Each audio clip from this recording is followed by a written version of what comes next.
Hello, so this is my actual voice. Bruce Wayne, he's actually an acquaintance friend of mine, did the video. This is a follow-up video. Do you want to know what you're staring at? You're staring at a new box we just got shipped, ordering a copy of my book, which Lightning Source stated was out of print. Ingram and Lightning Source both stated unequivocally that they do not have or operate warehouses, that this book cannot be ordered. Barnes & Noble said this book cannot be ordered. They do not have warehouses. Guess what? We just got it.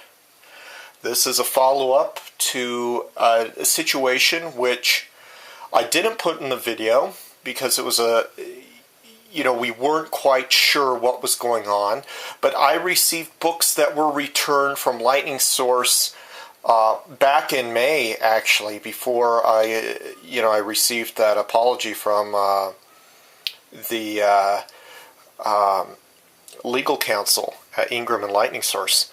And so I wasn't going to mention it because I thought they insisted that the books were returned, a long time ago, long before my account was canceled, and yet I got them in May, last May 2013. Remember, my account was supposedly canceled back in 2012, September, and return policy is no more than 90 days. That was well after the 90 days. Well, guess what? We found my book that said that it was for order from Barnes & Noble. And let me see if I can zoom in. Verify this information here. As you can see, I did not open it. I did not repackage it. It is completely sealed. You can, if you really want to track the information, you can track the information.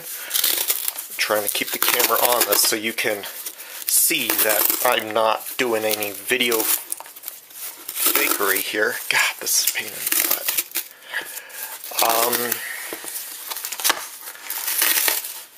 So unless Barnes & Noble is starting to work with individual resellers, I don't think they do. And look, all this packaged crap, and there's my book.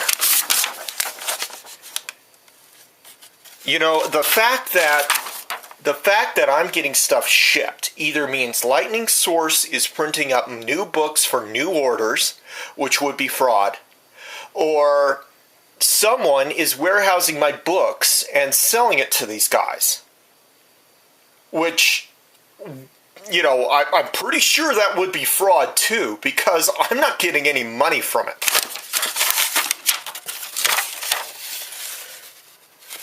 Let's see if I can get this here. Can you guys see that? See? Let me read it. It's shipped to, my mom is the one who ordered it.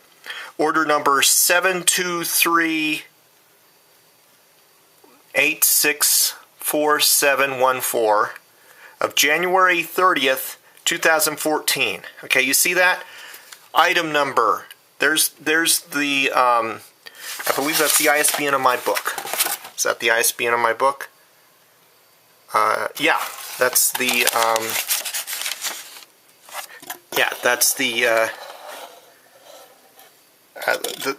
the smaller ISBN of my book. Okay, so that's the item number. And item price $12.51, total $12.51.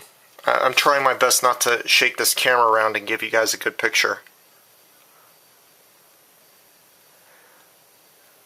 I would like a camera with a focus adjustment, but I don't quite have it. Barnes & Noble agreement. Thank you for your order. Of course, it says it's the 2000 edit of the first edition. Which, I checked with Balker, and they said that's fine. I can use the same ISBN as long as I don't say it's a... Oh no! This is a 2011 copy! Oh my god! Okay, the 2011 copy has not been available.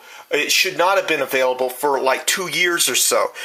I had no sales of the 2011 copy. This is the first print softcover edition. This should not even be sold. It wasn't even available. And somebody is selling it. And look at this. This is a newly printed book. There are no marks or distortions or anything. Someone is making money off of selling copies of my book that are freshly printed. I'm not getting a dime of it. This is unbelievable. Unbelievable. And this is a lightning source print job. This is not a print job from anyone else. You can tell by the way the gloss is and the cardstock. The only other people that had access, the only people who had access to 2011 version was Lightning Source. This thing has not...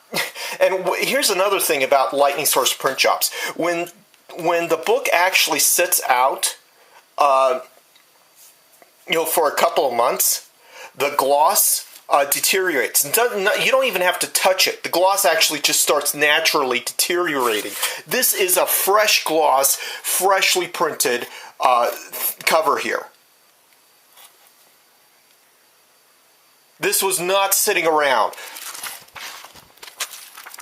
I can smell the paper. It is freshly printed paper.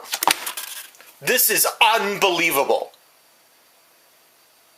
These are the people that I was doing business with. Now let me see here. Okay, it looks like...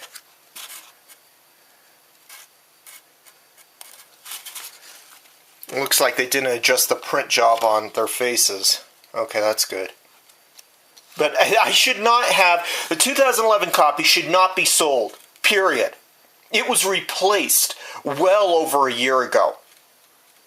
It was replaced in 2012 is when it was replaced. And it's now 2014.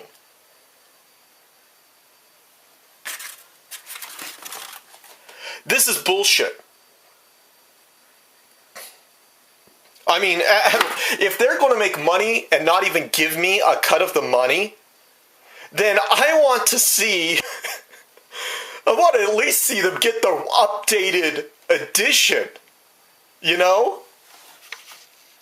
And let's assume that LSI, let's assume that LSI has not printed the 2011 edition for 2 years. That means that Barnes & Noble has a crate in their warehouse. And that crate has been in their warehouse since before I even applied to them. See, that's the other problem. I didn't apply to Barnes & Noble until I had the 2012 update already in the system. They should not have the 2011. This is unbelievable. I want everyone who sees this video to pass it around. I'm certainly going to send a copy of this video to the IRS. I'm going to scan this in. I'm going to scan this in so that everybody can see this. I'm trying to take pictures here, but the focus doesn't work that well. You can still make out the numbers, okay? You can make out the numbers right there. This is not fraud on my part because this is exactly what came in today. These are the advertisements. So if anybody wants to evaluate Barnes & Noble advertisements, this is what was shipped along with it. See all this? This is a fresh print. There's no way this cover is 2 years old because there's no deterioration. I can actually smell the ink. I don't know, maybe there's a chance if it was like hermetically sealed that this is over 2 years old, okay? Maybe there's a chance. But yeah, no, this is between 3 and 2 years old. Definitely, you know, the minimum amount of time between the time that I changed it and now, you know, I changed the original file and now has been 2 years. And this says 2011. Here, I'll show you. This was, you know, my mom's edit. Well, that's another story. My mom, the English teacher, I took her diploma away from her for that. Joking. But I did have to edit my book twice. That's why there's a 2012 update and 2013 update. All that's changed is some grammar and spelling. And as told by the ISBN people, that was fine, as long as I don't call it a new edition. So it's, you know, it's technically just an update of the original edition. Unbelievable. Oh, and if people do like the John Rocket, you know, I promised these guys, because I first downloaded, I got their font without realizing, I didn't even see the website where it said that you had to buy the font. So I produced the font, and then I found out, oh crap, I have to buy a license. So I messaged them, I apologized. They said, oh, that's fine, just buy the license. So I bought the license, and I want to direct everybody to FontDiner, FONTDINER.com, one word, Rocket script. It's great script. I freaking love it. It's a great script, you know. Artwork takes many forms, and I do consider that script, that font, to be artwork. They worked really hard on it, smooth letters, everything. So anyway, this is unfucking believable, you know. So yeah, I'm posting this video. I'm going to email the legal counsel. I'm going to say they've got a problem, because guess what? You can still order it. Bye.